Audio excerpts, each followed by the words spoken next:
My oaths betray each other till there's nothing left to keep.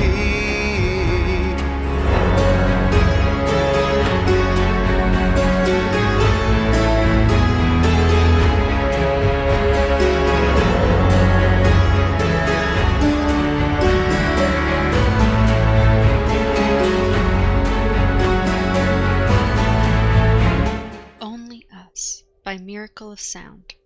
Alright, welcome back to the Shardbreaker podcast. This is episode 13 of The Way of Kings from the Stormlight Archive. We did chapters 48 through 52 this week, which includes 3 of our interludes as we went into part 4. I am Midnight, your host, and I am here with Darkness and Mythic. Ew, hello. And so we start with chapter 48, entitled Strawberry. So our epigraph here is, they take away the light, wherever they lurk, skin that is burned. Kormshen, page 104. So what do you think it means that the Voidbringers take away the light? They bring the void, obviously. Yeah, they take away the light, like your whatever the heck. I wonder if it's because in the chapter, is it Seth or whatever? Zeth's chapter? Yeah. Yeah, he just calls it like a fucking like a light kick or whatever. And so, what if they're talking about like Stormlight? You think it means like, they're not meaning like normal light, they're meaning like stormlight, like they take stormlight? Mm-hmm. Do you think the Voidbringers then use stormlight like the Radiants do, or do you think they like get rid of it so like Radiants can't use it? Because we know that they fight the Radiants, the Voidbringers. I think it's more the second one. They can somehow like get rid of stormlight so that the Radiants can't fight them properly. Yeah. Do you have any thoughts on that, Mythic? Say it again, sorry. I was saying, do you have any thoughts on like Darkness's thoughts there? Once again, say it again, because I don't remember what we were just talking about. I was in the middle of talking to somebody. Or messaging me. We were talking about the epigraph. Darkness was saying that he was thinking maybe that the Voidbringers like get rid of stormlight so that like the Radiants aren't able to fight them properly. Like they somehow like disperse stormlight or something. I mean, that makes sense. That's a good theory. I can't think of anything better. Alright, so we start with Shallan's point of view as she sketches while sitting in her hospital bed. The Ardenson nurses didn't believe her when she said her injuries weren't from a suicide attempt, but at least that explanation meant they didn't suspect her of soul casting the blood. She had done several sketches over her 2-day stay in the hospital, and the creatures were always lurking at the edges of the room. Nobody tried looking into her safe pouch, even when it was taken away so that she could bathe. Shallan kept it close to her as much as she could, though, just in case. So what do you think about these creatures still being around but not approaching Shallan? Well, then they obviously don't want to harm her. Yeah. Yeah, I mean, they probably have some kind of thing that, like, they need her for. So yeah, they don't seem to be, like, malicious in any way against her, as they're not, like, going after her. They're just kind of watching her at the moment. So Shallan also found that this hospitalization gave her a good excuse to go back home, even though she wanted to stay and study more. She had used the Soulcaster once, and she could figure out how she did on the long ride back to her home. In her sketchbook was a drawing of the strange world she had visited, one of her in bed surrounded by the symbol-head creatures, and one close-up of a symbol-head creature's face. Well, head thing. King Taravangian then enters the room, speaking to some of the other patients before coming to sit next to Shallan. Shallan compliments the hospital and asks if she can be released, but Taravangian replies that the Ardents don't think that's a good idea. He does agree to allow her guests, though, and when she mentions possibly going home, he says the nurses may be more likely to release her if they knew she was headed back to her family. So what do you think about Taravangian coming to visit the people in the hospital frequently? He's got to make an image to himself. You think it's just about how he appears? He doesn't actually care about any of them? Yeah, I agree. Doesn't seem to give a shit about anybody, so. I mean, to be fair, I don't know. It's kind of iffy because he did have that situation with the guards or whatever that weren't helping the people over there, right? This was the same place, right? Yeah, they're still in Carbranch. Yeah. So, yeah, like, why not do something about it if you're aware? But I guess, I don't know, just image painting is more like the thing that makes the most sense there. So Yasna then comes in a moment later, knowing that Taravangian had told her that Shallan was going to be heading home. She apologizes to Shallan for working her too hard, and she had apparently been doing her research in the hospital waiting room since Shallan had been brought here. Yasna then gifts Shallan a book filled with empty pages, stating that it was a gift to her from the Devotary of Sincerity, and that she suggests Shallan speak to them once she is back home, as they are the one Devotary that allows questions of Vorinism. So what do you think of Yasna's gift and suggestion to Shallan so that she can continue to be a scholar in the future? Well, I mean, knowing what happens afterwards, I feel like that was Yeah, Wasn't but I the mean, there's best like, idea. what do you think about like just Yasna's kind of like gift here though? Like, she's like obviously cares about Shalon. Like, she was worried enough that she was like doing all her research in the hospital waiting room. I mean, she definitely seems to care. It's too bad that Shalon didn't care. What did you think, Es- Darkness? Especially Shalon's reaction to the fact that she was waiting there. I was like Mhm. kicking my feet. So Shalon then says that Cabsel was wrong about Yasna and her reasons for studying the Voidbringers, to which Yasna replies that of course he was wrong. Shalon does wonder why Yasna is really researching the Voidbringers. However, Cabsel then enters the room, bringing over a basket of bread and jam. Cabsel apologizes for his advances, and Yasna makes a few snide remarks about Cabsel's advances on Shalon being one of the reasons she tried to kill herself. Shalon glares, Shalon glares at Yasna and insists that Cabsel was not part of why she did what she did. So what did you think about Yasna blaming Cabsel for Shalon's supposed suicide attempt? That shit funny. was funny as fuck. What did you say, Mythic? I thought it was super funny. So Cabsel mentions that the jam is strawberry, and Yasna states that it only grows in Shinovar. She also sniffs the jam but doesn't try any. Shalon then takes some bread, offering some to Yasna as well, who reluctantly takes a bite. Cabsel insists that Shalon try some of the jam, but when Shalon sniffs it, it smells revolting. Cabsel seems alarmed and sniffs it before forcing himself to eat some. Cabsel again tries to insist Shalon try the jam, but she refuses, and it almost seems like he's considering forcing it on her. So before you knew what happened, Why? so what was your first thought when Cabsel was trying to insist on Shalon having this disgusting jam? That's weird. That's suspicious. What was your first thought, Starkness? Did you find it weird that he was like, please eat the jam? You ate the bread, eat the jam now, please. I don't know. He tried it first though, right? Yeah, so he sniffs it, is like, forced oh it. god, it's disgusting, and then he like takes like I think he sticks his finger in it or something, and like it's a big glob on his finger, and, like sticks it in his mouth, and then like reluctantly eats it. Yeah. And then he's like, you should try it. Why won't you try this? It's so good. This fucking stomach gurgles. I don't know. I didn't feel like it was that suspicious, honestly. I've known people that do that shit. Really? It's so weird. I don't know. I just imagine him like grimacing and like holding out the jam with like a shaking hand because he like wants to puke or something. Yeah, so suddenly Cabsel stumbles away from the bed before falling to the floor. Shalon tries to rush over to him, but suddenly becomes dizzy herself and falls to the floor as well. She hears Yasna calling for a garnet, and Shalon fuzzily thinks that she has one in her pouch, but she can't show it because of the soulcaster. However, Yasna says she needs to try to soulcast Shalon's blood, and Shalon realizes that she can't without the soulcaster. She opens her pouch before hearing a gasp and then feeling a burning pain. Shalon then passes out. So what do you think about Shalon having to reveal that she had the soulcaster in order for Yasna to, like, save her from dying? I mean, I guess that kind of throws away the theory that she could do without it. In a way, I don't know, because she didn't technically give it a chance, but whatever.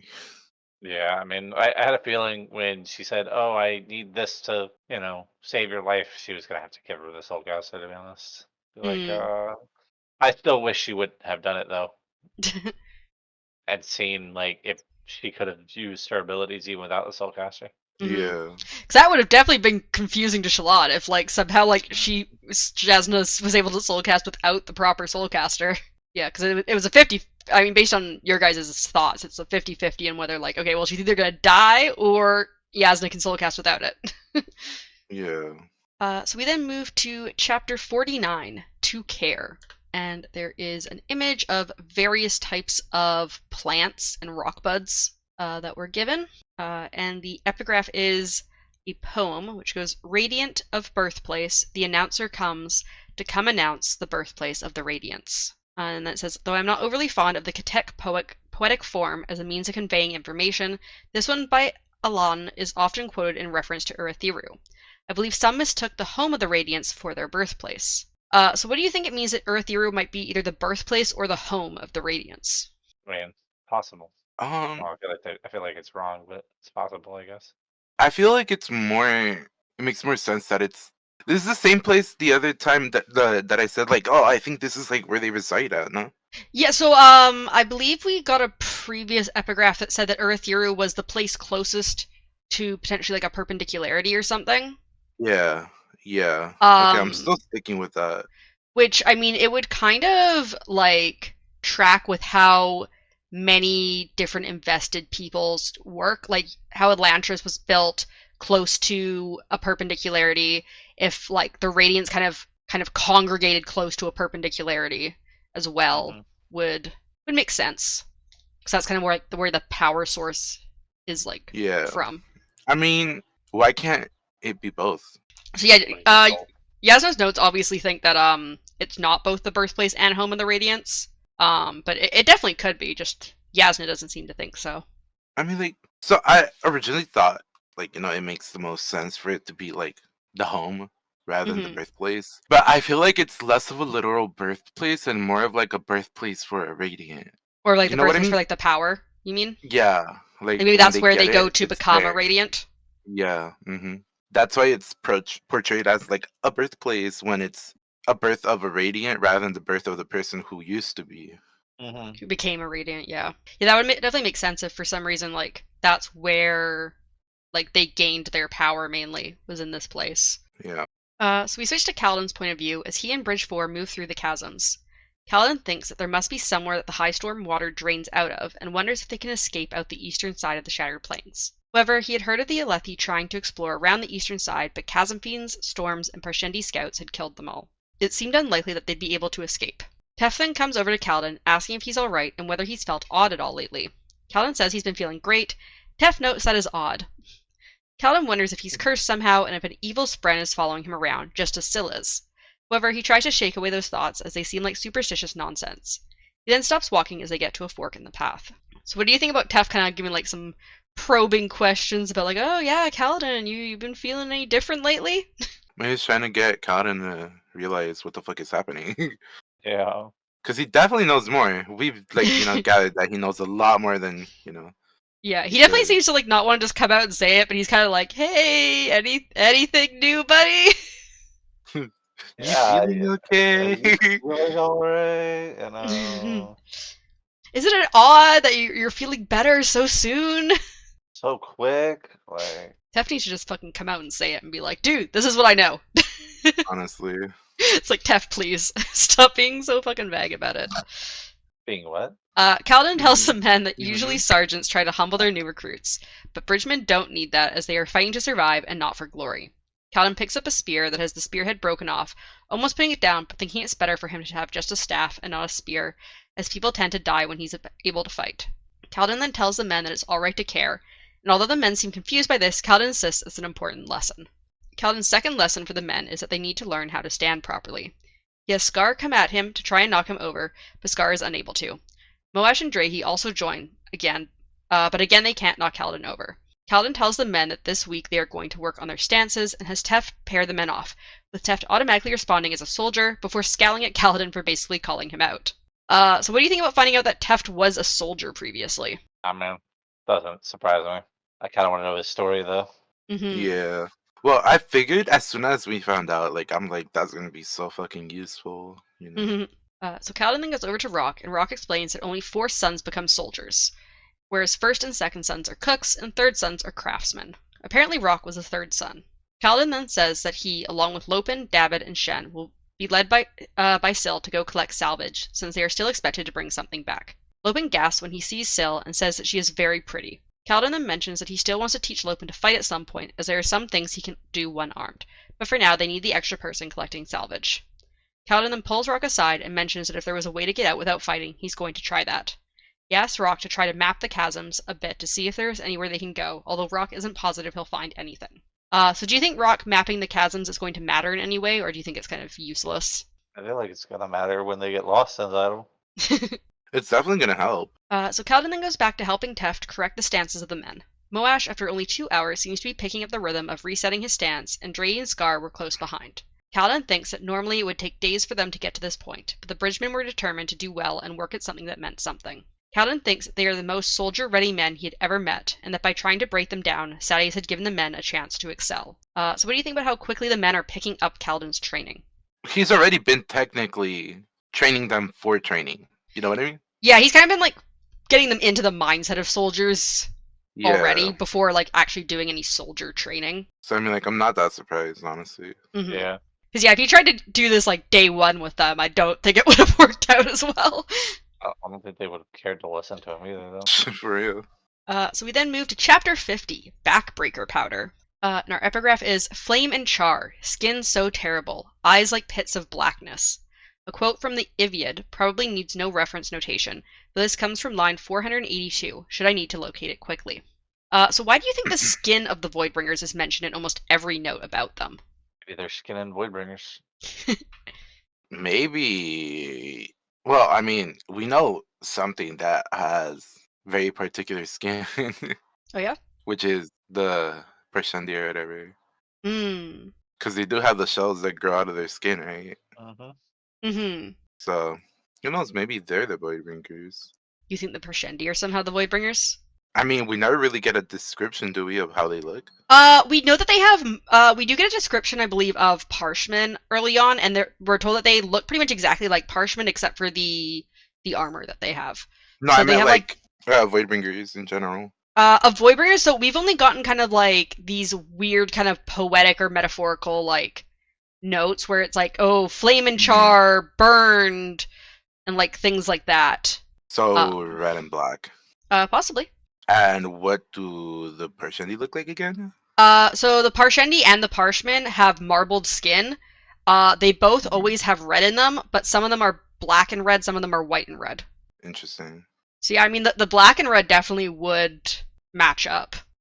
If they're all of these like references to like flame and like burned and stuff like that are supposed to be like more about the colors than like actual burned skin. They are poems, right? Yeah, some of them are poems, some of them are like just like I think like recountings of things, but yeah, I think a lot of them are like poems and things like of that nature. Mm-hmm. What do you think, Mythic? Do you think that the Voidbringers might be the Parshendi or like Parsh people in general? Something to that extent, yeah, probably. So we go back to Shallan's point of view as she wakes up, feeling like she had been burned alive, but also like she was perfectly fine. She had moved to a guarded private room. She slowly remembers what happened and calls out to the guard, asking if Kabzel is okay. The guard doesn't reply, and Shallan tries to get out of bed, but the guard glares at her, so she quickly sits back down. Yasna comes. This is what happens when you steal shit. Yasna comes into the room a half hour later, sending off the guard as she glares at Shallan. She tells Shallan that she was wise to return the Soulcaster, as Yasna was able to save her life because of it. Yasna then asks what devotee Shallan was working with to get the Soulcaster, and Shallan replies that she did it of her own volition. She tells Yasna that her father is dead and her family needed a way to make money. Yasna calls her a foolish child and says that she could have gotten all of a Lefkard to go after her. So what do you think about Yasna's response to Shallan stealing the Soulcaster? Very tame in comparison to what I thought it would be. Yeah, she definitely has, I'd say, a bit of a soft spot at this point. She definitely does. I think also though Yasna is one of those people who doesn't get like passionately angry. She gets like cold and serious. Like just like all emotion is gone. And I start crying because. Yeah, right. I think she's one of those like cold and calculated angry types, not one of the people who just like loses their temper and starts like screaming and like loses control of themselves. Me. So Yasna then states that she has gotten passage for Shallan back to Yaakoved and lets her know that Kabzel is dead. She explains that the bread had been poisoned, but the jam had the antidote in it.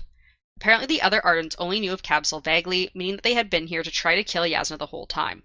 Yasna suspects that Kabzel had used more of the poison powder than usual, as it was his last chance, and it had worked more quickly than expected. So first of all, that's why he wanted to leave too. Yeah. Also, were you surprised that Yasna was allowing Shallan to leave without punishment, besides making it so she can't get wardship with anyone else? I mean, like I said, she got off really late, so. I think even Shallan's like, oh shit, I'm honestly surprised she's not like executing me or something. What do you think, Darkness, about Yasna letting Shallan just like basically go back home without much punishment? Honestly, I don't think she's done with her. What else do you think she's gonna do then? Oh, I'm not sure, but I don't think she's done with her. That's for sure. Do you mean not done with her as in like she wants to like get more information, or like she's gonna do something more like punishment wise? I feel it's more that she sees something in her and she doesn't want to let that go yet. So why completely punish her now if she technically still has like a reason to need her? Okay. Also, what do you think about the fact that Kabzel had been poisoning the bread this whole time? So he's been constantly feeding Shallan poisoned bread and then antidote jam. I mean, to be honest, like it works really well because if you get her to say, "Oh yeah, this isn't bad," then it might make her feel, the other woman feel much more inclined to, at least eat the bread.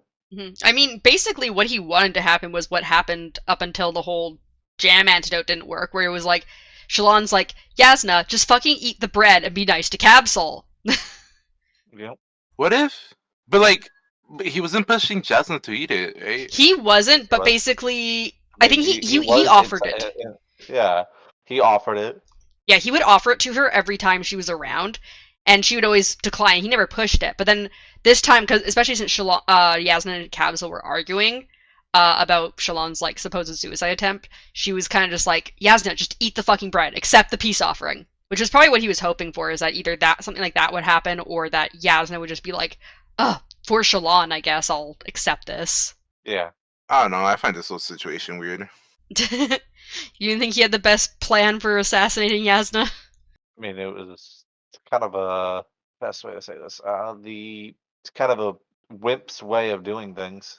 And I mean, at the end of the day, he ended up dying too, right? Well, Yeah. Something was up But with that the antidote jam. Yeah, so that was just because the antidote didn't work. Yeah. Yeah, I mean, he did get Yasmin to eat the jam. It just, yeah, she didn't didn't really work out. The person who died wasn't the person he was hoping would die. Yeah, himself. Exactly. I feel like you don't ever want yourself to be dead. Well, But yeah, so feeling too much guilt and shame, Shalon's questions about the soul casting and symbol head creatures die on her lips. Yasna turns to leave, and Shalon tries to call out to her, but Yasna ignores her. Shalon then curls up in her bed, crying quietly as she feels like she has failed at everything. She didn't have the soulcaster, her wardship, or even Capsule. So do you think Shalon will get a chance to get answers regarding the soulcaster at some point, either from Yasna or from someone else? And I feel like she'll get answers eventually, yeah. Do you agree, Darkness? yeah. I mean, I would be pissed off if she didn't. And then we move to our last chapter of this part, which is chapter 51, Sasnan, which was 1 year ago. We move to Pascal's point of view as he sits in Amaram's waiting room. Only 4 of his 26 men were left alive, and he felt he couldn't even care that he had killed a Shardbearer. If he had accepted the plate and blade, he would have been more powerful than Roshon or even Amaram, and could have fought on the Shattered Plains. However, he thinks that if he hadn't fought the Shardbearer, his men would still be alive. Even though protecting his High Marshal should have been the most important to him, Kaladin wonders why Amaram's life is more important than that of his men. So what do you think about Kaladin continuing to not want the Shardblade and just like, he's like very kind of like, this whole thing was like the worst thing I could have done. Even though technically he did what he's supposed to, which is protect his High Marshal. He hasn't hinted as to why. Oh yeah, he does. He has. I mean, like, it makes sense that he still doesn't want it. Mm-hmm. I doubt his view's gonna change much. Yeah, us knowing Kaladin, like, it definitely doesn't seem like he would have changed his mind. Although other people didn't believe that.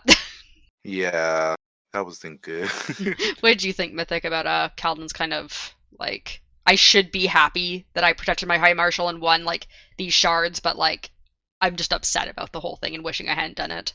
Wait, are we talking about the same guy who betrays him later? Yeah, Or but he is doesn't that- know that yet. Okay. Okay, well, I mean, I think subconsciously somehow he did, Hmm. but at least that's what it seems like. I mean, he's kind of just like, yeah, like why does his life more important than like the lives of like my 22 men that died? Well, he definitely thinks he's more important, so. Yep. So Amaran then enters the room, his leg bandaged, and Kaladin thinks he could have done a better job. Amaran is talking to a Stormborn about a man named Thydakar and the Ghost Bloods, also mentioning a Veden man. 2 Light Eyes come into the room, holding the Shardblade in a white cloth. Kaladin's 4 remaining men come in, and then 2 more Light-Eyed men also enter the room. So what do you think that they might have been talking about? Like, who do you think like this Thydakar and the Ghost Bloods are? Who was talking about this? Ambran was talking about this to who Kaladin thinks is a Storm Warden, which is like the guy that brands Kaladin at the end of this chapter. So they come into the room and they're like halfway through a conversation. They mention the name Thydakar, they mention the Ghost Bloods, and they mention like something about a Veden man. And we don't know exactly what they're talking about. Maybe it has to do with the same people that Shalon's father was dealing with. Like the man that they saw that strange symbol on. Yeah. I mean, they were in Yakoved, and they do mention a Veden man here, which is a man from Yakoved. So it's very possible they could be connected in some way. Do you agree, Mythic? Do you think they could be connected, or do you think this is like something else? Yeah, I mean, they could definitely be connected, that's for sure. I think of another theory, to be honest. Yeah, that's just kind of, especially in Stormlight, Bran does a lot of things where like he likes to mention things, like, just in passing a few times, and then, like, on, like, the third or fourth time it's mentioned, he gives, like, an actual explanation for it. So this is just the first time we're hearing about, like, the Ghost Bloods and, like, this person named Thydakar. So Amram asks Kaladin why he attacked the Shardbearer, and Kaladin replies that he didn't really think. Kaladin reminds Amram that he is from Hearthstone, where Roshone is, and Amram seems to vaguely remember him, although he doesn't mention Tien. Amram again asks why he attacked and why he didn't want the Shardblade, but Kaladin finds that he can't explain why he doesn't want it, only thinking that he doesn't want to become one of them, and he only sees the men who died to that blade when looking at it. So were you surprised at all that Amram doesn't remember Tien, or do you think it's normal considering it has been 4 years since they were recruited? That's pretty normal, to be honest. Yeah. Kaladin seems a little upset about it, but yeah, I feel like with how many men are in the army. What were you going to say, Darkness? I mean, yeah, it makes sense. There's like people dying all the time, you know. Yeah, and who knows how often he's going out to recruit people. Like, unlikely, I feel like, to remember, like, 2 random kids. Pretty egocentric of them to think that, somebody would remember them anyways. Mm-hmm. So Kaladin says he wants to give the blade and plate to Korab, who is the most skilled of his remaining men. The men in the room close the shutters and then suddenly approach Kaladin's men with swords. Kaladin tries to leap forward, but 2 of the other men grab him and punch him in the stomach. Kaladin punches one of the men in the face and then gets tackled to the ground. Kaladin watches as his men get killed one by one. He screams out that Amaran is a bastard as he cries. Amram apologizes and says that they were witnesses and that everyone needs to think that he was the one who killed the Shardbearer. Kaladin says he would have given the shards to Amram, but Amram states that people would have thought that he had forced Kaladin to do that, and that Kaladin would have wanted the shards back in a couple days anyways. So what do you think about Amram deciding to kill Kaladin's remaining men? For the reason that he did it, yeah, I mean, it makes sense. But also, fuck you for doing that. Yeah, exactly. Yeah, But I mean, it's a fucking messed up thing, but yeah, his reasoning kind of does make sense, because yeah, who's gonna believe that, like, this random dark-eyed soldier gave up a plate and blade to a light-eyed high marshal? Yeah, like, it 100% makes sense. So, like, I understood that. The moment he was stating it, I was like, this is gonna go bad. Yeah. I was like, I can already see the problem in this. You're telling this dude that you basically don't want the thing that literally anybody would want, Mm-hmm. and that you're gonna give it to some random in your he's not gonna take that well. Yeah. And Amram obviously doesn't already have his own plate and blade, because otherwise he wouldn't be probably as insistent on getting it. So he's like, Amram's like, I need this. This is more important for, like, our army and for us that I have it as the High Marshal. Which, I mean, like Kaladin said, he would have given it to him. Yeah. I don't. I mean, I understand his reasoning behind, not believing that he would like want to give it up. Yeah. But, So I mean, like, he doesn't know at the Kaladin like same we do. time- Yeah, I say we know Kaladin pretty well. He don't want that shit. Yeah. But yeah, he doesn't know Kaladin, and also, like, I feel like it probably is true as well that, like, even if Kaladin says I wasn't forced into this, are random people Nobody- really gonna nobody believe would. that? No, you're gonna see a Light Eyes with like a lot more power and be like, oh yeah, that person definitely forced him to make this decision. Yeah. Or they might even say, like, oh, I would give up that. they might even say, like, oh, he, like, basically tricked him into it by being like, oh, well, maybe I'll, like, give you a bunch of money for it so that, like, your family does well or something. Like, they'll probably be like, oh, he probably, like, traded something Right. that made him think that it was a good deal and, like, like, tricked him into it because he's, like, stupid and uneducated or something. Like, there'd be all sorts of, like, people making excuses for why Kaladin didn't know what he was doing when giving them up to Amaran or was forced into it. For sure. All things that he wants to avoid, I'm sure. Yep. Let's just kill everyone who knows about it. Yeah, no survivors. Except for Kaladin, which we'll get into here. But yeah, so Amaran then who's says... gonna believe one person over Exactly. 5? Which is what he says. Yeah. So Amaran then says that Kaladin will be spared from death for coming to save him, but he will be made a slave to go along with the story of Kaladin's squad going to help the Shardbearer. The Stormworm brands Kaladin's forehead, and Kaladin screams as Amaran leaves the room, holding the Shardblade. What a place to fucking brand, though. Yeah. Well, that's where apparently all slaves get branded, is right on the forehead. Yeah, because you can't hide that. I mean, you can, Yeah. but not like very effectively. Yeah, it's basically impossible to hide it when it's, like, right on your head, because, like, on your arm or your leg or something, you hide it with clothing. I mean, you could put a like a bandage or whatever over your head, but yeah. I mean, So- but if everybody gets branded like that, people are gonna be suspicious. Yeah, Yes. if they see, like, some random person they don't know with, like, this bandage But on I their head, mean- especially when, like, it's always on. But yeah, if you're just passing But I through mean- town or something, it probably wouldn't be too bad, but, like, You can fake an Yeah. injury, but like you can't really stay anywhere for more than probably like a couple days without it getting suspicious. He has to go 100%. be a hermit in the middle of nowhere. But yeah, what did you guys think overall though? Now that we know how Kaladin became a slave. I mean, his story was correct. That he chose to not take a gift and Yeah, it the bit Light him Eyes in the don't ass. appreciate that. Bit him in the ass. Yeah, which I feel like Amram kind of implies that he wouldn't have done this if Kaladin had just accepted the shards. But I don't. Considering his reasoning then for like wanting them No, afterwards, like I don't think believe that. I think what would have happened. I think honestly, what would have happened is he would have been too afraid of Kaladin if he had accepted it and had it in his possession. I guess that's true, yeah, because Kaladin, if he had accepted it, he probably would have been holding on to the blade instead of them taking it. So yeah, he wouldn't have fucked with him if he was holding on to the blade. Exactly. So I feel like it would have been a much different scenario, and then he would have had to thought of something else, like how to murder Kaladin. But Murder you in your sleep type thing. yep. Or you can even get those 10 heartbeats. Were you gonna say something there, Darkness? We passed the part where Kaladin asked that one dude if he was like claiming him as his wife, right? What? What? I don't even remember that. That one dude, he was like, "Oh, if you get us past the shattered plains or whatever into like whatever safety or whatever," he's like, "I'll claim you as this." And then Kaladin's like, "Does that mean wife?" Oh yeah, he says the different word. Oh Yeah, yeah, he Rock says in like in his language. Yeah, that shit was After. hilarious to me. For sure that's after this, but yeah. No, Is I it think after that this? no, I think that I thought was it I was think that before. was in the chapter where they were in the chasms. Yeah, because that was him in Yeah. Rock, and there's no other chapter here with him in Rock. No, you're right, I did miss that. But yeah, You so be then my we. wife, stupid air breather. It's like I will bring you up to the mountains so that you will no longer be an airsick lowlander. Yeah. But yeah, so we move on to our interludes now. So our first interlude is Interlude 7, Baxil.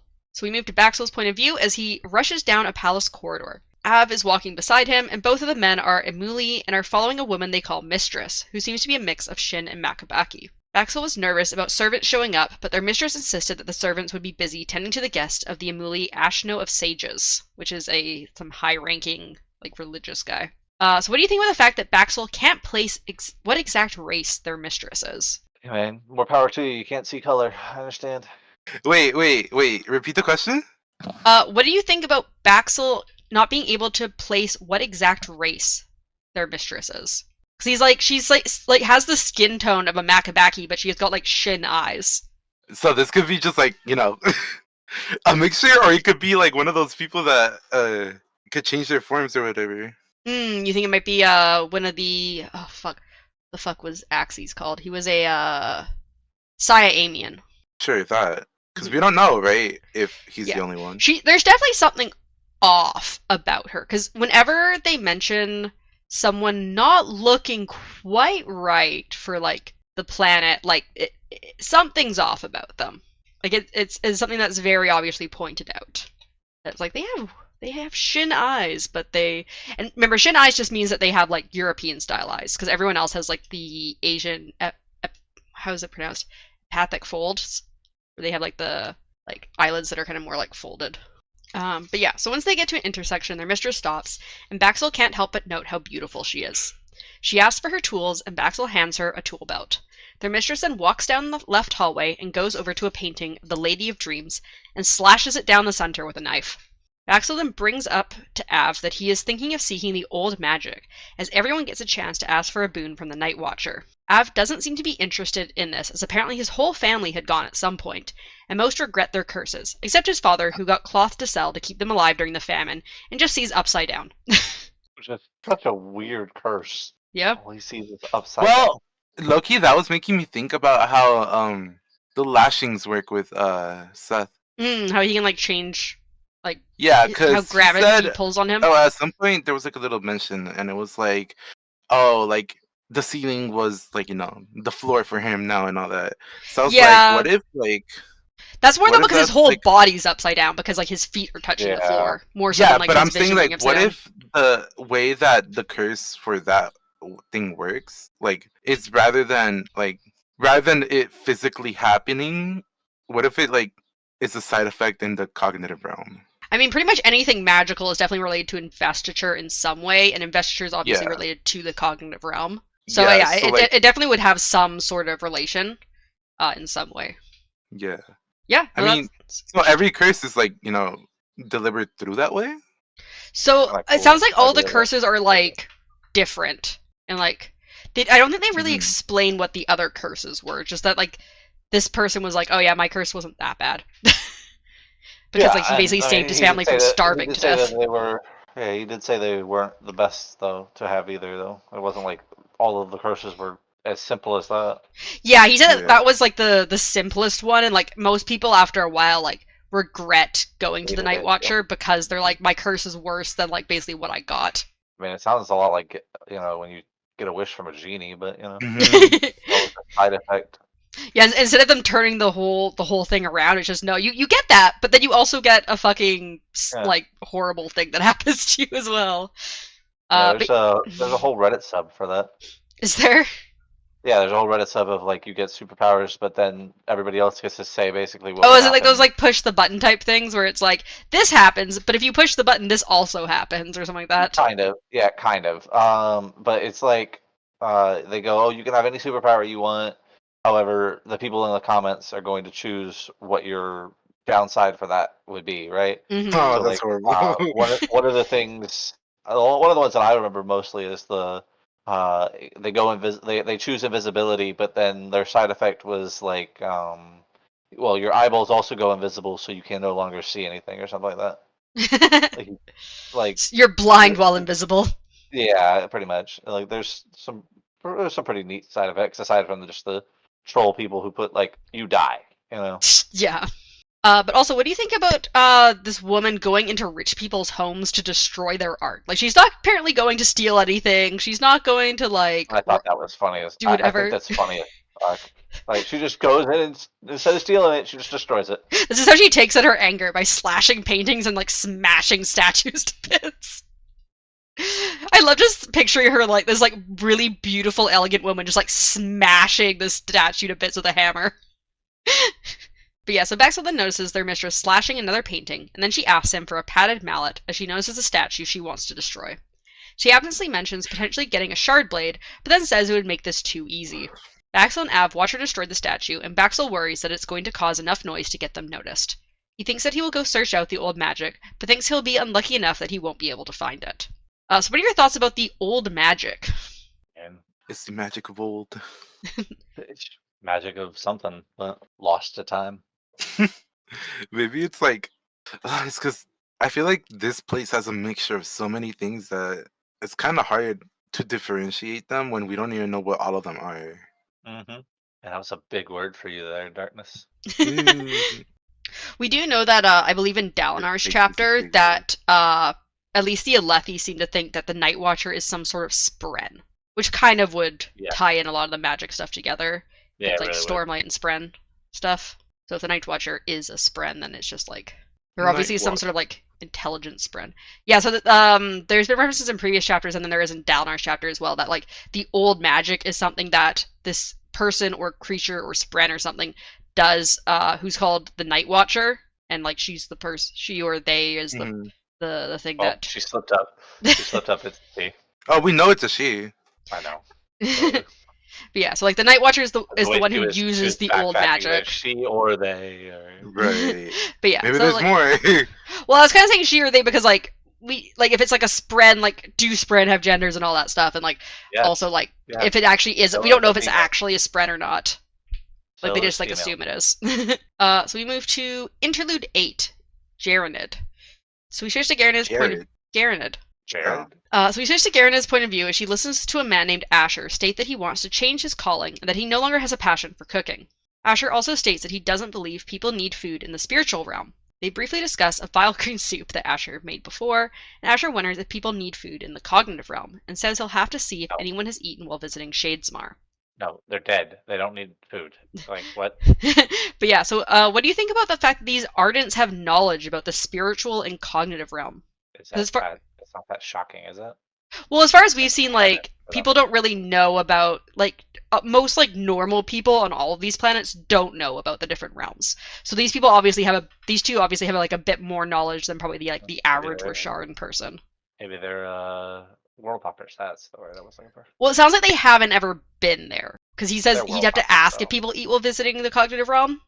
So it sounds like they know of these places, but haven't actually been there themselves. Okay, they're wannabe world hoppers. Well, I mean, world hoppers, or maybe they're like they have like parents that were world hoppers, or like who knows. Or they've just met some world hoppers before. What do you think, Darkness, about these Ardents knowing about the spiritual and cognitive realm? Honestly, I was wondering if it was common knowledge, but okay. Yeah, no, it's definitely not common knowledge. No, but I mean like for them. Oh, like, for them. Ardents. Oh, it's like Yeah. Ardents and stuff. Yeah, we don't really know too much about the Ardents. Like, it's possible the like Ardents are keeping like these secrets about like things they Yeah. know about like the Cosmere and stuff. Because yeah, the only other Ardent we've met is Capsule, who apparently might not have even actually been an Ardent. But yeah, at least for non-Ardents, it's definitely not common knowledge. So Karen then makes some notations about the flame spren as Asher gives her some bread with red sauce. She briefly listens to the waves. Oh no! It's men's food. It's poisoned. She briefly listens to the waves outside as they are on one of the Reshi Isles and notes that they are both Ardents, with Geranin focusing on spren studies and Asher focusing on chemistry via cooking. Geranin then tries the food and finds it to be quite good, although she lies to Asher and says it tastes bad as she takes another large bite. Asher then glances. It's so bad. Ew. It made me laugh because it reminds me of my grandpa. Whenever like we have like meals with my grandpa that like my mom has made or something, mom's like, "Oh, how does it taste?" He's like, "It's horrible, absolutely terrible, hate it, worst thing I've had." I continue to eat it. Yeah. Yeah, so Asher then glances at Geranin's notes, and she says that she thinks she's had a breakthrough. Geranin notes that the flames spread vary in size and shape when they aren't measured, but once measured, they seem to be stuck in whatever shape and size they were when measured. Asher asks what happened when she erases the number, and she says that the flame spren will go back to varying in size and shape. Asher then has Geranin go to another room and note down one of 3 numbers he gives. So weird. And when she does, the one's flame spren size that she notes down causes a flame spren in the other room to freeze. So what do you think about how flame spren stop changing when measured? What? I'm confused as shit. Why are you even measuring spren? Because her studies I in would flame totally studies. do it. She's Yeah. a spren studier. She's a spren So measuring that, like, what if they're self-conscious about their height? Why they keep changing? Were they only measuring flame spren and they say it was only them, or was it spren in general? So right now she was currently measuring flame spren, because flame spren specifically are ones that like a flame, they kind of like flicker and like change around like what they look like. Mm-hmm. So she was, I guess, specifically right now trying to like measure, probably maybe just for like, oh, what are like the parameters of how big or small they can get, maybe. Like she was just like making notes on them, and then noticed that like when she wrote down notes, they would stop changing. I wonder how flame spren would interact with like oil and stuff. Midnight, take out the oil, get the flame spren. Darkness is gonna go become an apprentice to Garanid. I said I would study the fuck out of them. Yeah, I really did. She needs to meet up with Axes. He also likes to study spren. Yeah, but I feel like it's more of a fetish than a study. What do you mean it's a fetish? Look, I mean, he's clearly not limited considering he could change his body, but... What were you gonna say, Mythic? I don't remember. So Garen then comes back into the room and erases her number, causing the flame spren to vary again. Asher then has her write down a random but reasonable number that could be the size of a flame spren, but it does not freeze in place. Garen says she'll have to do a bunch more research, and Asher says she may have discovered something that changes what people understand about spren, and maybe even about fabrials. So why do you think this discovery may also change people's understanding of fabrials? What the heck is a fabrial again? A fabrial It's are like not- the devices that use gemstones to like do things. So like the span reads where like they have like the writing thing that like copies what someone's writing from far away. Those are considered fabrial. The soul casters are considered fabrials. There's I believe they mentioned in Dalinar's chapter that he has like a heating fabrial, which basically like creates warmth instead of having like an actual fire in the room. So it's basically any sort of technology that uses like gemstones and stormlight to work. Maybe it's because it's built off of spren. You think spren are somehow related to the fabrials? It's the moonlight lanterns. Oh my god. Save me, darkness, you're my only hope. I'm not Hope. That's Kelsey. So we then move to our final interlude, interlude 9, which is called Death Wears White. So we switch to the point of view of Zeth Sun Villano, Truthless of Shinovar, as he kills guards with his Shardblade. He then bursts into a feast hall filled with people, thinking that he's sorry as he begins killing people and hating himself for it as he listens to their screams. The king of Yakoved calls for his armsmen, and Zeth thinks that it was said that the man didn't have a shard blade, though some people think he secretly has one. Zeth jumps towards the men, his white clothing flapping as he cuts through a man drawing his sword, and several women trying to run away. He then lashes a table so that it falls through the room. Zeth cries as he thinks of his orders, to kill as he never had before. 3 light-eyed men run at him with their swords, but Zeth swiftly kills them. Another group comes at him, and Zeth throws a full lashing at them, which causes them to stick to the floor. So what did you think about Zeth's orders about, like, just, like, basically killing everyone? What else did we expect, honestly?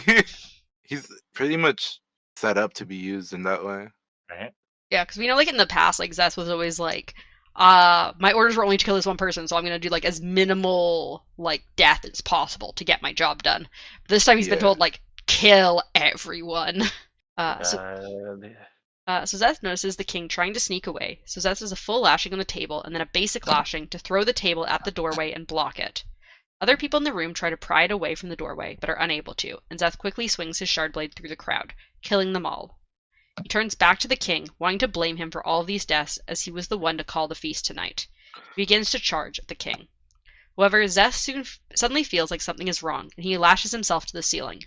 2 men in holding shard blades then burst out from under the table and begin swinging at him. Zeth evades the blades and lashes himself back to the ground, landing on the table as the king also summons a shard blade. Zeth quickly jumps away so that the king can't strike at him. So what do you think about these shard bearers just hiding under the table? That's kind of sus. What they doing down there? Whoa. I just find it so funny to think of these guys in, like, this big bulky shard plate, just, like, That's what I was thinking hunched too. under the table, waiting for Zeth to show up. I pictured it as, like, when they, like, popped up, like, they, like, bumped the table and everything on the way out. So suddenly men burst in with shields called half-shards that can stop a shard blade. The king also pulls out a half-shard shield, saying he knew Zeth would be coming after he killed 3 of his high princes. Zeth says he can blame the king now for the deaths of all the people in the room, and he breathes in more stormlight than he has before, filling himself with it as he drops his shard blade. Zeth remembers the man telling him that he's a work of art, a god. As the men attack, Zeth thinks that he had dropped his shard blade because it was in the way. He was the real weapon. He instantly begins lashing most of the soldiers to the ceiling, but some he lashed towards other soldiers. The king angrily shouts for his men to kill Zeth, and Zeth lashes a dining knife towards the king, which he barely deflects with his shield. Zeth then does a quarter of a basic lashing on himself to make himself lighter, as the soldiers that were lashed to the ceiling begin falling back to the floor. Zeth moved between the soldiers as they tried to go after him again. He was the storm, he was destruction. The shardbearers continue to try to attack, but they aren't used to fighting in coordination with other shardbearers, so they're sloppy. Zeth uses his lashing to make impossibly high jumps as he dodges the attacks. The king then comes at Zeth again, and Zeth thinks that the king should have tried to run. Zeth grabs a shield from one of the men he lashed to the ceiling to block attacks by the 2 shardbearers. He then lashes himself to a wall and infuses a stone with 15 lashings until it breaks free of the wall and mortar and begins falling towards one of the men, hitting him in the chest and crushing him against a wall. So what do you think about Zeth being able to infuse so much stormlight into a stone of the wall that it could break completely free of the wall? He's special. Honestly, really cool. That's cool. Honestly. Also, it made me think of you, Mythic, when it was like, Zeth is a god. He is a god.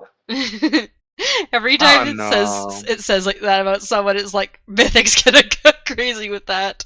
He's a god. I mean, I think a lot of people that have God, these abilities crying. are gods, so they're touching godhood. So Zeth then begins to go after the second shardbearer and sees the king realizing his trap has failed and begins to run. Zeth calls his shardblade back to him, and he screams as he slides between the man's legs and then lashes himself upwards and then back down. He can't lash someone wearing shardplate, but he does lash the table the man is standing on, causing the man to be flung like a toy. Yeah, that I thought was cool. It was like, that's ingenious right there. He knows he can't actually affect the dude who's using this shit, so hey, let's affect the stuff around him. Zeth then jumps off the table and slams his shardblade into the fallen man's chest, bursting apart the shardplate and killing him. The king cries out in horror as he sees his second shardbearer die. Zeth notices that he is no longer crying. Zeth then glides across the ground, killing over a dozen soldiers as he follows after the king who had made it outside. The king brings up his shield, but Zeth breaks it by hitting it twice, causing the king to stumble and drop his shardblade, which instantly puffs away into mist. Zeth then jumps into the air and lashes himself down onto the king, breaking the man's arm as he lands. The king asks what he is, and Zeth replies that he is death, before driving his shardblade through the man's face. I'm the god of death. So we have death and hope. So what did you think about seeing like Zeth's abilities? Because this is basically like he's got like all these like amazing powers and he knows how to use them. Because he is death. It's not Death, he's Seth. Mhm. So yeah, then we move on to chapter 52, A Highway to the Sun. Finally. And we start part 4, which is called Storm's Illumination, which is the opposite of part 2, which is, I believe, was called Illuminating Storm. And we are told that the point of view chapters are going to be Dalinar, Kaladin, Adolin, and Navani. And we get our first epigraph of part 4, which is, I'm standing over the body of a brother. I'm weeping. Is that his blood or mine? What have we done? Dated Vevenev 1173, 107 seconds pre-death. Subject, an out-of-work Veden sailor. So what do you think about us going back to the death epigraphs? Somebody's obsessed with death, that's for sure. I don't really know what to think about them, honestly. Waiting I'm kind of just waiting. to see what happens. Yeah, I'm waiting for more information on them. Like, what am I supposed to think about them, honestly? So we start this part with Adolin's point of view as he paces in Dalinar's sitting room. His father and brother are also in the room with him. A week ago, Dalinar had told his sons that he was going to step down as High Prince, although Adolin did not agree with this. Adolin thinks that he should have expected this from his father after he had confronted him. Adolin insists that Dalinar doesn't need to abdicate and that he isn't ready to become High Prince. But Dalinar is firm with his decision and says that Adolin pointed out that the others were already taking advantage of Dalinar's weakness. Adolin asks what Dalinar would do once he abdicated, and Dalinar replies that he would go back to Lethkar and help the queen. He also briefly seems to consider giving up his shards, but then thinks otherwise. They then hear the rumbling of the oncoming storm, and Dalinar says he can continue their discussion later, before asking his sons to tie his arms to the chair he is sitting in. So what do you think about Adolin pushing for Dalinar to agree the visions are madness, but then not wanting him to abdicate? I mean, he brought it upon himself, honestly. I literally said it like as soon as he started doing that shit. I was like, he's gonna step down. You know. What do you think, Mythic? I don't know, it just sounds like he wants his cake and to eat it too, to be honest. Don't want you to do this, but I want you to say that you're crazy. Right. But when you say you're crazy, you're gonna step down. So I It's don't. like, I don't know. yeah, it's like if I'm crazy though, I'm not a good leader. Like I shouldn't be in Yeah, charge. Exactly. So what do you want here, man? So we then switch to Dalinar's point of view as he enters one of his visions. He's standing on a walled fortress made of red stone. Although Dalinar doubts the visions, he feels like he needs to live them and interact with them while they are happening, as if there are any secrets within them, he won't find them by ignoring the visions. Dalinar glances around, knowing that he and the other soldiers that appear to be on wall duty have a mixture of steel and bronze weapons and armor. Some of the soldiers also have leather armor. Dalinar also notes that there is some ice and frost around, and one of the guards mentions that it's been 8 weeks of winter, which Dalinar is surprised by since seasons don't usually last that long. Dalinar then tries to chide one of the guards for dozing on duty, but the guard laughs as apparently the man Dalinar appears to be isn't the most rule-abiding of guards. So what were your first thoughts on this place that Dalinar's vision was taking place? Light eyes don't usually use spears, huh? No, it's a dark-eyed weapon specifically. Yeah, all I was thinking about was like, this is literally similar to what like Kaladin's doing. And then when he turned and looked and saw the dude's eyes, I was like, yeah, that's right. Yeah, because in a current Alethi culture, light eyes use swords and dark eyes use spears. I don't know about archers. I don't know if like anyone can use bow and arrow, or if like only a certain type of people can use bow and arrows. They don't actually mention that. I want a shard bow and arrow. You want a shard bow? But yeah, so Dalinar then notices some movement far off and brings it to the attention of the others. As more soldiers come to the wall and archery towers, Dalinar hears the men referring to this place as Feverstone Keep, which Dalinar has never heard of before. One of the men also says that it must be their own forces, since the enemy couldn't have gotten through their lines when they had the Radiants fighting. Dalinar quickly heads down the wall to find someone in charge, as he fears what is to come, since he knows that he is never put into a vision that is calm and peaceful. However, when he finds someone who seems to be in charge, he is shocked to see that the man has dark brown eyes. So yeah, what do you think about a dark-eyed man being in charge in the past compared to in the future where that would just never happen? I mean, well, their eyes don't change when they become light eyes with a shard blade, do they? We don't know. So it's been implied that if you get a shard blade, you become a light eye, but like Yeah, but I thought it was. I didn't think it was. There was like a back and forth in one of Kaladin's past flashback chapters where they're like, is it just a metaphor because you're as powerful as the light eyes, or is it that your eye color somehow actually changes? They weren't sure. In a world of magic, I guess anything's possible. In a world of magic. Making fun of me? Jesus. I never make fun No, of you, Jesus is darkness. not here. But yeah, so a scout is telling the man that the Stonewards and Windrunners are coming here on foot. The man demands to know why, but the scout doesn't know, so he is commanded to ride back out and figure out why they aren't fighting. Dalinar then makes his way over to some men that are peering out from the wall towards the oncoming Radiants, and one says that they'd begun running and look like they're going to attack.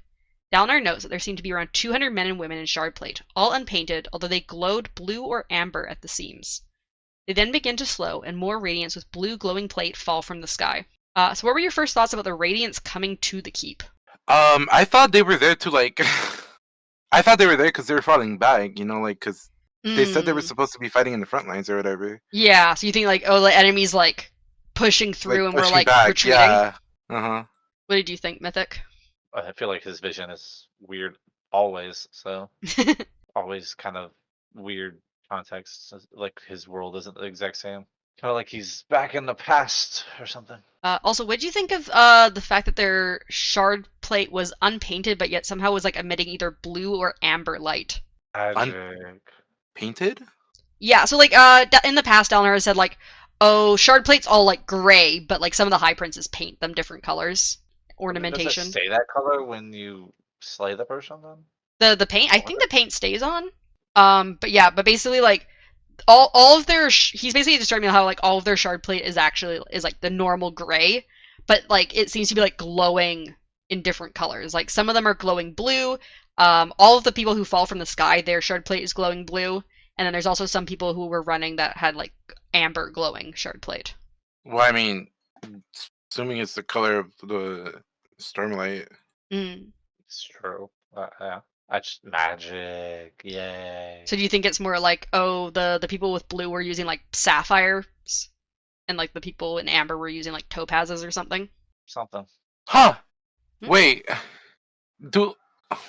How are sharp plates and like all that shit powered? We haven't really gotten much explanation. I believe there was a brief mention in the chapter where Elhokar, like the saddle breaks and everything, that there's like gemstones embedded in the shard plate, which helps it like regrow when you like reinfuse the gemstones in it. That's why it's called shard plate. They're putting shards into it. So the Radiants then all take out their shard blades, now 300 of them, and Dalinar thinks that there's less than 100 shard blades known in his day. As the scout turns around to go back to the keep, the fortress doors open for him. Dalinar slips out and begins running towards the Radiants until he's only 100 feet away. He then watches as one of the Radiants in blue steps forward and plunges their shard blade into the stone before their shard plate drops from their body and they turn and walk away. The other Radiants begin to do the same thing with their blades and plate. What do you think about the Radiants abandoning their shards? They don't need them no more. Especially if they're not gonna fight, which is crazy, because that's totally what didn't go down in history. I mean, history is written by the victors, so. There were no victors that war. Also, what do you think about the fact that apparently just 2 of the 10 orders of Radiance had apparently more than 3 times as many shard blades as are known of in Dalinar's time? Like, where do you think all these other shard blades went? They got left in the battlefield and nobody ever picked them up. I consumed them. Okay. So Dalinar moves through the Forest of Swords, trying to ask some of the Radiants why they were doing this, but none of them answer. He feels a horrible dread fill him as he watches the Radiants walk away from their shards, and almost feels like he can hear faint screams. Soldiers from Feverstone Keep slowly come out and begin reaching for the shard blades, even though some of the higher-ups shout for them to leave the blades alone. One of the Radiants stops next to Dalinar and speaks in the voice that he hears in every vision, saying that they were the first and the last. Dalinar asks if this is the Day of Recreance, and the voice tells him that they have many names for this day, but that the true desolation, the Everstorm, is coming. Finally, the voice tells Dalinar to unite them and to read the book, before the Radiant begins walking away again. Dalinar turns to see the soldiers fighting each other for the shard blades before he returns to the present. So what did you think about what the voice told him in this vision? I still feel like he's misunderstanding what they want. Do you agree, Mythic? Do you think he's misunderstanding the voice, or do you think... I mean, I think the voice is cryptic as fuck, so I don't think anybody understands what it means, especially not his children that, are so concerned about him. So Dalinar then wakes up and tells his sons that he is back, and they untie him. Renarin gets him a glass of orange wine and then sits down, Dalinar knowing that it seems like he's having one of his episodes of weakness. Adolin then states that Dalinar's episodes, although disturbing, are containable, and that he never wished for his father to abdicate. However, Dalinar states that he doesn't believe that his visions are just illusions, and mentions that be related to something supernatural other than the Almighty, such as the old magic or something similar. Renner and Adolin are surprised to hear that Dalinar had gone to see the Night Watcher, but Dalinar won't explain his curse or boon to them. Renarin does think that it isn't the Night Watcher that caused the visions, though, since Dalinar went many years ago and not recently. I mean, you can't have a delayed curse. Apparently, as of what they know, is your curse pretty much happens like right away. But I mean, we don't know how much they actually know. It sounds like there's a lot of like superstition and stuff around the old magic and the Night Watcher, so it could be related to the Night Watcher, even though Renarin doesn't seem to think so. But yeah, so what do you guys think though about Dalinar revealing to his sons that he went to see the Night Watcher? Very forthright of him. Wait, why is this such a shameful thing though? It seems like in a Lethkar, it seems like it's kind of looked down upon for some reason, whereas at least where Baxel was in that interlude, it seemed like pretty common. I'm assuming maybe like they were from a country that was like much closer to where the Night Watcher is. Yeah. I think also just like they thought they knew everything about their dad, and they're like, wait, when did you go see the Night Watcher? What the fuck? When did that happen? But yeah, so Dalinar and Adolin then begin to argue. Adolin is still saying that Dalinar doesn't need to abdicate, but Dalinar says that he doesn't know that these visions may not start happening at times other than high storms, such as times in extreme stress, like in battle. He also says that he can't ignore them while being true to himself. Renarin then stops the argument by saying that they could try to prove the visions were real or false, so that they could know if Dalinar is seeing is from something supernatural or not. Renarin asks for details about Dalinar's vision, which he gives along with the name Feverstone Keep. Renarin suggests looking through the histories to see if they can confirm the details of Dalinar's visions, possibly getting Yasna involved. Adolin eventually agrees that this is a good idea. Dalinar then says that they should get a scribe to write down his vision while it is fresh, but he feels uncertain about getting one of his scribes as they may tell their husbands who are officers. Thus he asks for them to get Navani.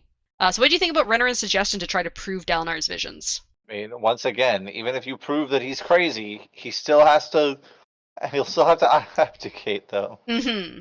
What do you think, Darkness, about Renarin's idea? What's this idea again?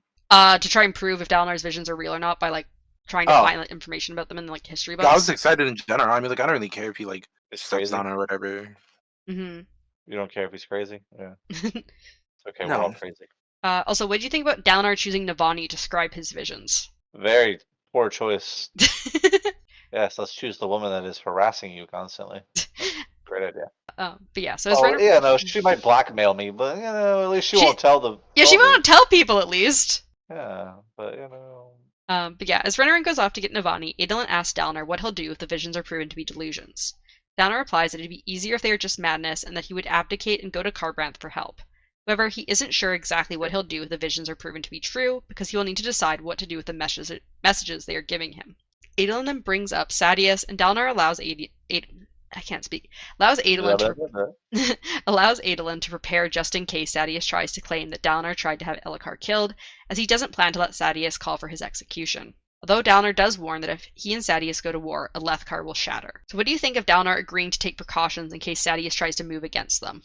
I mean, isn't that just a smart thing to do? Like, it is. He just doesn't want to do it because he's like, I don't think Sadeas will like go against me. And Aelin's like, I definitely think he's going to try something. No. What do you think, Darkness, about Dalinar agreeing to it? What did he agree to? The thing with his visions? No, the Sadeas thing. He agreed to like be like, yes, you can take precautions and like get ready for in case Sadeas tries to like claim that I tried to get Elhokar killed. Because Sadeas is doing the whole investigation. We knew that was going to happen for a long time. So. So we then skip to Dalinar as he finishes up explaining his vision to Navani. Adolin tries to prompt her to give some sort of analysis of the vision, but Navani states that she will wait to hear back from Yasna before giving any response. She then brings up Danlin. Smart girl. She then brings up Danlin, who Adolin is currently courting, and states that she learned that the girl likes Avra melons, and had gotten some for Adolin to give to her.